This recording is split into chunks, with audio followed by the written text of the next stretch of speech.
Hvilke konsekvenser har tøjproduktion for miljøet? Det forurener vores vand, da de kemikalier, der er i tøj, det kan være dårligt for miljøet. Tit hvis man for eksempel finder et stykke tøj fra Shein, Wish eller Temu, hvor der kan være beskidte stoffer i, som virkelig kan være dårligt for kroppen og dårligt for miljøet. Så hvis man skal begynde at købe lidt bedre tøj for miljøet, eller gå lidt mere op i det, så skal man i hvert fald til at stoppe med de kinesiske sider, som for eksempel Shein, Temu eller Wish. Og så skal man måske til at spare lidt længere op, og måske købe noget billigt fra genbrug eller noget helt andet. Hvert år bliver der faktisk produceret 62 millioner ton tøj. Det tøj, det består faktisk af 10% af det CO2, vi udleder. Det er både farligt for vores fremtid og meget farligt for naturen.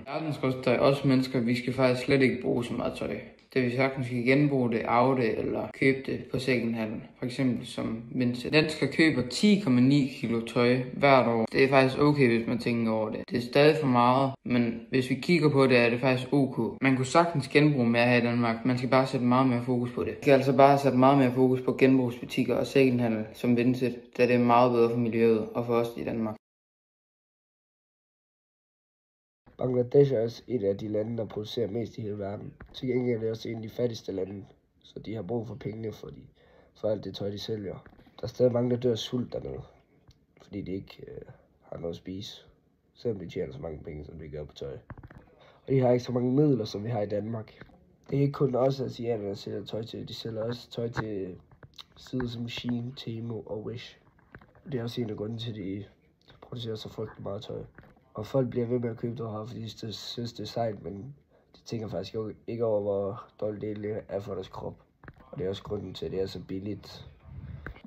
Firmaer, de er faktisk ligeglade, om der er stoffer i, fordi de tænker kun på penge. Hvordan er tøj opbygget? Tøj er opbygget af mange forskellige slags stoffer. Der er mange materialer, man kan bruge inden for det, men det er jo selvfølgelig en smagssag for, hvilket man bruger. Hvis man kigger på produktionen, er det for det meste på firmaer, der bliver produceret massevis af tøj. Det er nemt at lave for eksempel private købere og for store firmaer, og man kan sagtens finde en køber på det, da der er så mange mennesker, som vil have mange forskellige slags tøj, og folk de går meget op i det.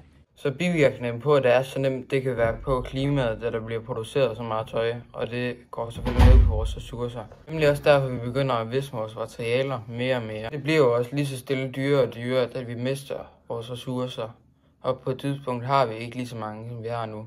Hvis man skal lave et stykke tøj for eksempel et stort firma, som laver massevis af tøj, så tager det heller ikke mere et minut at lave et stykke tøj. Hvad sker der, når tøj ligger i naturen? Tøj ligger ude på naturen, har det mange påvirkninger. Det er nemlig det, vores besøg har handlet om, hvor vi tager for eksempel et slags stof fra tøj i et glas og fylder med forskellige slags stoffer. Faktisk er en stor bivirkning for dyrene, da de tit bliver kvalt, eller der sker noget andet med dyrene, fordi de selvfølgelig ikke ved, at det er tøj og ikke deres mad. Det sker hyppigt for fiskene, som lever i havet, da folk de ikke rigtig giver en fuck om, hvad de smider ud i havet.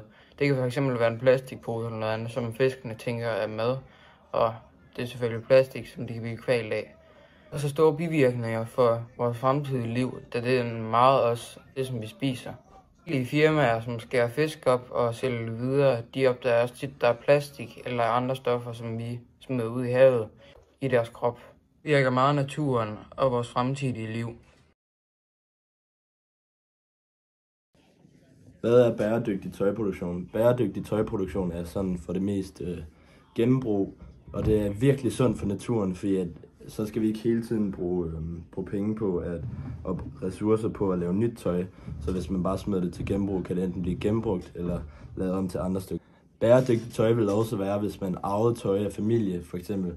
Vi kender mange, hvor de har arvet deres tøj for deres store brødre, og det er jo også rigtig godt for klimaet, fordi så bliver det ikke bare smidt ud. Der er også begyndt at komme mange virksomheder og firmaer, som er begyndt at genbruge tøj, så hvis man ikke kan bruge sit tøj længere, kan man sende det derind, og så kan det enten blive sendt videre til andre familier, der mangler tøj, eller så kan det blive genbrugt, og så bliver lavet til nyt tøj. Materialer og stoffer har også, det stof man bruger, det har også meget indflydelse på klimaet. For eksempel hamp, hør og bambus, det er meget klimavenligt, fordi det har ikke brug for midler til at vokse, altså noget, de får jo ikke sprøjtemidler. Hamp, hør og bambus forhøves heller ikke særlig store arealer af plads, og det forhøves heller ikke særlig meget vand. Hvordan kan man gøre tøjproduktion mere bæredygtigt? Den bedste måde, det er bare genbrug, og der er ikke mere der. Der er mange, for eksempel genbrugsbutikker, de har virkelig meget tøj. Det er bare ikke en særlig stor målgruppe, som er derinde at købe. Det er for det meste ældre mennesker, som er derinde, og det er ikke altid lige tøj, de kigger på. Hvis man nu kunne få flere unge derinde, så ville det være mega godt, fordi der er ret meget tøj derinde. Så det helt store spørgsmål, det er, hvordan får vi unge til at købe genbrugstøj. Og der er der hjemmesider, hvor man kan købe brugt tøj, og hvor man så kan søge på, så kan de unge søge på specifikt det, de gerne vil have. Og der er der hjemmesider som Trendsales og Vinted, hvor du kan gå ind, og så kan du, for eksempel, unge vil jo gerne have designertøj, så der kan du bare gå ind og søge på det tøj, du gerne vil have, og så kan du købe det. Og det smarte ved de to hjemmesider, altså Vinted og Trendsales, det er, at man kan selv sælge sit tøj derinde. Så hvis nu man køber noget tøj, så har man det måske i et år, og hvis det så stadig er i relativt god stand, så kan man sælge det videre, og så både få penge for det, men stadig gøre verdenen til et bedre sted ved, at det bliver mere bæredygtigt. Fordi så, hvis alle bare passer på tøjet, så kan det jo holde i virkelig lang tid, og så kan man bare blive ved med at sælge videre. Vi har nemlig selv prøvet at købe på diverse hjemmesider, og vi er rigtig glade for kvaliteten, og også tøjet det er helt fint, der er ikke de store skader.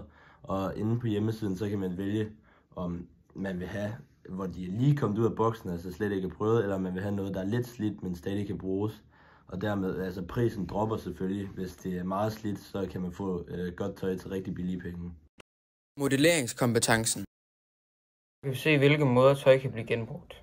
Blive sendt videre til Europa eller Afrika, hvor det så kommer videre til deres projekter i Afrika, eller så kan det genanvendes. Og modellen viser rigtig fint, hvordan vores tøj kan blive genbrugt. Der er måde, man kan se, hvor tøj bliver omproduceret. Man kan også se, hvordan tøj det bliver genbrugt eller solgt. Det handler meget, at tøj fra Europa eller Asien, af de lidt mere rige lande, bliver sendt ned til de hårde byer i Afrika og selvfølgelig også Asien, i de små lande, hvor de ikke har det særlig godt. Modellen kunne til gengæld godt vise, hvad der skete med ens tøj, da det var blevet brugt op og ikke havde rigtig nogen vej til andet. Så bliver der også tøj, der bliver bare smidt ud direkte i skraldespanden eller ud i havet, og det er ikke særlig sundt i naturen. Det står, at der allerede produceret 677 tons, som der bare er blevet smidt direkte ud. Derfor har vi lige præcis valgt den her model, og fordi vi vidste, at den kunne man skrive lidt mere info om. Her er modemodellen. En model, mange nok kender til. Ikke til navn særlig mange, men helt sikkert til processen. Det bliver som masseproducent og sendt med et fly hen til det land, som der bliver købt. I butikken, og så køber du den trøje, du gerne vil have, men den sidder ikke lige præcis som dem på Instagram. Så når den ikke sidder perfekt, vil du gerne for eksempel sælge den videre, eller måske bare smide den ud. Det er det, som man ikke skal. Man skal nemlig sætte den til genbrug eller sætte den til salg, så der kan komme nye køber på den. Det er så den værste måde at udlede CO2 på. Bliver produceret på en dårlig måde, da det bliver fløjet, og det udleder CO2, så smider man så direkte ud, og det er ikke bæredygtigt for eksempel naturen, hvis man smider det ud i naturen. Fordi da man kan genbruge det, eller sætte det til genbrug, eller secondhandel.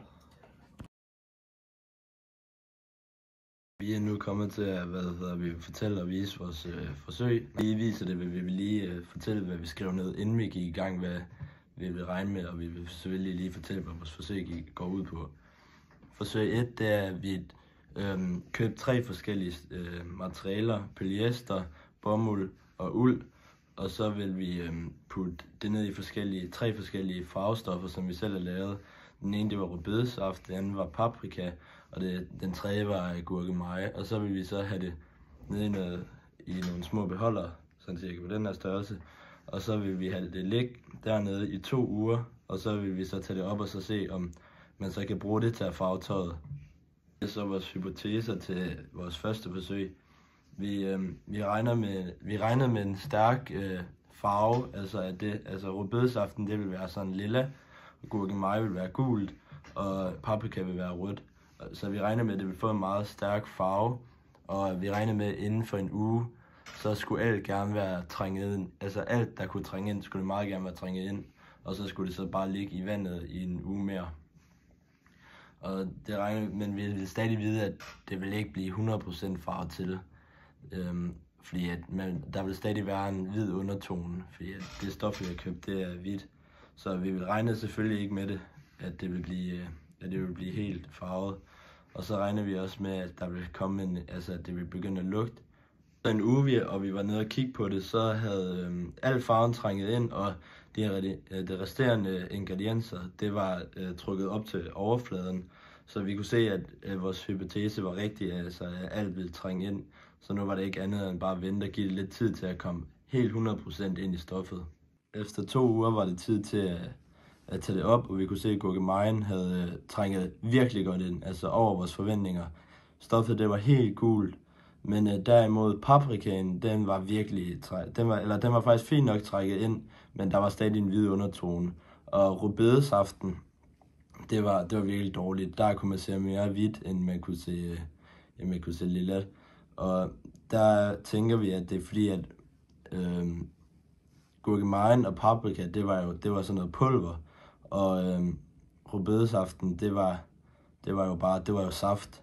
Så vi tænker måske, det er derfor. Men så også ud af, at det lugtede utrolig meget. Altså, det var rigtig svært at komme igennem, fordi det lugtede så dårligt. Men så hvis man skal kunne lykkes med det her, så skal der også være en eller anden bæredygtig kemikalie, som fjerner al lugten. Hvis vi skulle lave noget om, så skulle det være, at vi ville rigtig gerne have prøvet. Nu havde vi jo 2 krydderier, og så havde vi en grøntsagssaft. Hvis vi så kunne for eksempel have fjernet paprikaen, så ville vi gerne udskifte det med frugtfarve. Fordi så havde vi både frugt, grøntsager og krydderier. Og det tror jeg ville have været rigtig godt. Og noget andet vi skulle have prøvet, det var at tage dem op og prøve at lade det tørre i en uges tid. Eller bare et par dage. Fordi så kunne vi se, om det ville have hjulpet på farven. Og så skulle vi desuden også have prøvet at skylle det igennem og se, om det overhovedet kunne holde farve. Her er det så vores konklusion på forsøg 1. For altså, gurkemejen virkede jo ret godt, men altså, der er stadig langt vej endnu, fordi at man skal have nogle kemikalier, så farven den bliver beholdt inde i stoffet, og så skal man også have nogle kemikalier, som kan fjerne lugten. Og det vil tage rigtig lang tid, hvis det også skulle være bæredygtigt, og ikke bare sådan noget, der er dårligt for huden. Så desuden så skal vi jo også, det er ikke nok med, at farven er bæredygtig, så skal stoffet jo også være bæredygtigt, så polyester vil heller ikke gå så godt. Så bomuld og uld, det er godt for klimaet, så det vil man godt kunne komme igennem med. Men så skal vi også have kigget på maskinerne og fabrikken. Det skal jo også være bæredygtigt, for det er helt bæredygtigt. Og så til allersidst, så skal det også fragtes, altså leveres ud til kunderne på en bæredygtig måde. Det er så undersøgelse 2, hvor vi puttede 3 forskellige stoffer ned i noget jord, og det var igen polyester, bomuld og uld. Så da vi lavede den her undersøgelse, fandt vi ud af, at der var ikke nogen af materialerne, der nåede at blive nedbrudt. Det havde vi sådan set også regnet med, men bomulden blev misfarvet på grund af jorden. De stoffer, vi så lagde ned i jorden, det var jo 2 af dem, altså bomuld og uld. Det skades ikke naturen, da det er naturlige råstoffer. Så der sker ikke noget, og de tager også hurtigere tid om at blive nedbrudt end for eksempel polyester. Hvis vi så skulle have lavet noget om ved det her forsøg, så skulle det helt klart have været, at vi sørgede for, at der lå lige meget jord ved hver stykke af stof. Historisk set er det meget nyt at gennembrug, fordi Folketinget indførte genanvendelse i 1978. Men det var først i 2000'erne, at folk begyndte at gå i genbrugstøj og genbruge og sælge det. Og det var også der, det kom på moden at gå i det ud i hverdagen. Genanvendelse er meget bedre for samfundet, miljøet og den klimakrise, vi har. Politikerne vil hellere have, at vi går i genbrugstøj end med mærketøj, der kan være stoffer i. Det er også blevet bedre det med genbrug, fordi der er nemlig kommet apps som Vinted, så man kan sælge sit brugte tøj, og nu kan det faktisk gøre så, at du kan tjene penge på dit brugte tøj. Førhen havde firmaet bare en lokalfabrik, men nu har de faktisk fabrikker i hele landet. Og der er også kommet flere materialer, som du kan bruge i de forskellige fag. Der er også kommet flere materialer i forhold til tøj. Førhen var der mindre udvalg af tøj, så der kom ikke så mange kollektioner ud, som der gør her nu. Og førhen udgav de heller ikke så meget bæredygtigt tøj, fordi de tænkte mest på, hvad der kunne sælge bedst, så de kunne tjene penge. Alt tøj er blevet meget mere bæredygtigt, og så du kan bruge det til genbrugstøj, så det blev sådan mere sådan, at det holder i lang tid. Jeg vil nu læse vores konklusion op. Tøj bliver produceret på mange forskellige måder. Det har alle det til fælles, at nærmest intet er klimavenligt. Og det er et meget stort problem. For eksempel skriver Svanemærket, er, hver gang der bliver produceret 1 kilo tekstil, bliver der udledt 15 kilo CO2. Vi har også læst inde på Europaparlamentet, at tøjproduktionen er skyld i 20% af den globale vandforurening. De unge påvirker også meget tøjindustrien ved, at når for eksempel en dreng kommer med et helt nyt stykke tøj på i skole, så vil alle bare gerne have det. Det kan også være, hvis man ser et mega fedt stykke tøj på Instagram, det gør så, at tøjet bliver mega hurtigt udsolgt, og så skal firmaet i gang med at masseproducere tøjet. Og det påvirker virkelig klimaet, da det udleder meget CO2 meget hurtigt. Tøjproduktionen har udviklet sig meget gennem de seneste år, og hvis det skal udvikle sig godt, så er det vigtigt at finde mere bæredygtige måder at producere tøj på. Så vores konklusion er, at tøjproduktion er et større problem for klimaet, end vi i virkeligheden havde regnet med. Vi har også fundet ud af, at vi sagtens vil kunne farve tøj med bæredygtige farvestoffer. Udover det skal vi bruge naturlige tekstiler som bomuld og uld, som nedbrydes hurtigt i naturen og ikke vil skade naturen, som for eksempel polyester gør, som både tager lang tid om at nedbryde, og som også kan ende som mikroplast, og som så ender i maven på dyr. Så det er vigtigt, at tøjindustrien tænker over, hvilke materialer de bruger, og hvilke farvestoffer de bruger. Det er også vigtigt, at hele samfundet smider deres tøj rigtigt ud, eller smider det til genbrug, så det ikke ender i naturen eller i havet. Så er det også vigtigt, at politikerne sørger for, at der er gode muligheder for at komme af med deres tøj, så det så ikke ender i havet og naturen.